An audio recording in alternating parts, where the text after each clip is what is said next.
Cortisol does not give you a puffy face. It does not cause belly fat on its own, and no, there's no specific diet that flushes it out of your system. But here's what cortisol actually does, and what you should genuinely be eating to keep it balanced. So stay with me because this one is going to clear up a lot of confusion. Hi, I'm Mary, a nutrition practitioner. Welcome to Namo Health. So here we are all about health and wellness. So today I'll be talking about cortisol. So what is cortisol? Cortisol is a hormone produced by your adrenal glands. So these are two small glands sitting on top of your kidneys. So mostly it's called the stress hormone, but that's an oversimplification. So cortisol is actually essential. It helps regulate your metabolism, it controls inflammation, and it also manages your blood sugar. So cortisol is not the problem. The problem is when it stays chronically elevated due to ongoing stress, poor sleep, or poor diet. Now that's when things start to go wrong. So now what happens when this cortisol remains elevated? So when cortisol is chronically high, it causes an increase in appetite, especially cravings for high sugar or high fatty foods. So it can cause fat to be stored preferentially around the abdomen. It can disrupt sleep. It spikes blood sugars, and over time, there's an increase in the risk of metabolic issues. So yes, chronic stress and high cortisol can affect your weight and your health. But here's what social media gets wrong. You cannot reduce cortisol belly with one specific food or supplement. It's a lifestyle issue, not a single ingredient fix. So let's talk about the cortisol diet. I know you've heard a lot about the cortisol diet. So the cortisol diet is an anti-inflammatory blood sugar stabilizing way of eating. So the idea that certain foods help keep cortisol levels balanced by reducing inflammation, stabilizing blood sugar, and supporting adrenal function. And honestly, the core principles are solid. So it's not a gimmick diet, it's basically just good nutrition with a trending name attached to it. So now let's talk about the foods that support cortisol balance. Number one, you have complex carbohydrates. So these are the whole grains, sweet potatoes, oats, legumes. There are so many. So cortisol spikes when blood sugar crashes. So eating slow digesting carbs keeps blood sugar stable and reduces unnecessary cortisol spikes throughout the day.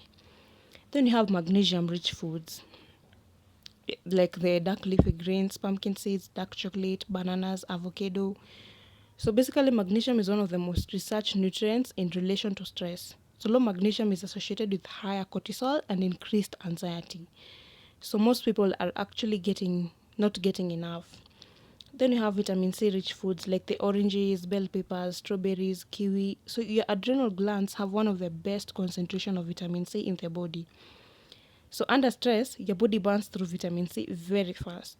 So replenishing it supports adrenal function and helps cortisol come back down after a stressful event.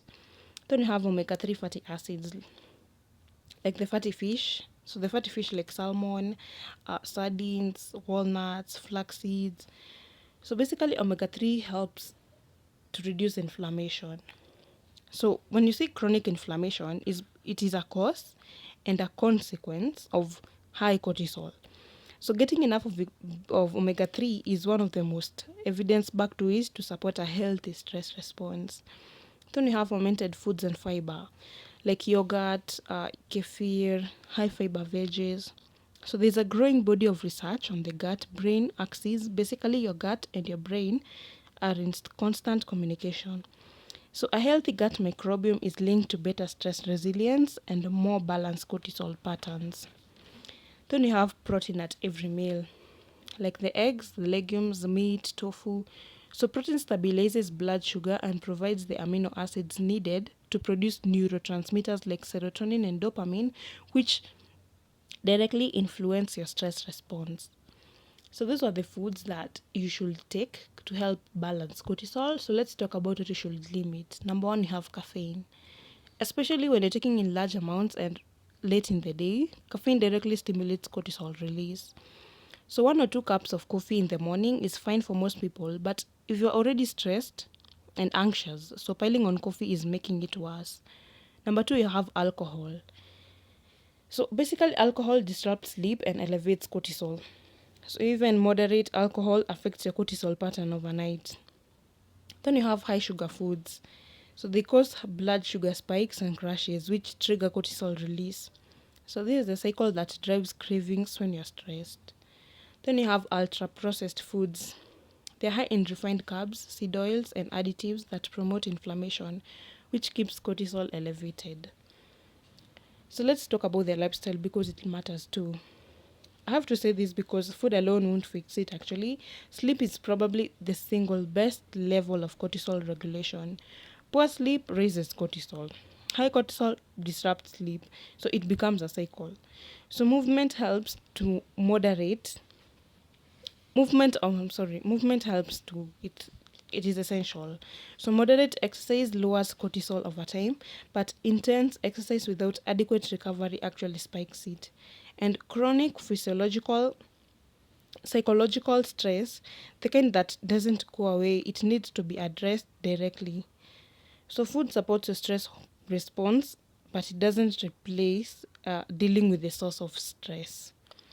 So here's the bottom line. Cortisol is real. Chronic high cortisol is a real problem, and what you eat genuinely affects it. So eat whole food, stabilize your blood sugar, get enough sleep, protect your sleep and manage your stress, get enough magnesium and vitamin C. That's it. There's no special supplement required.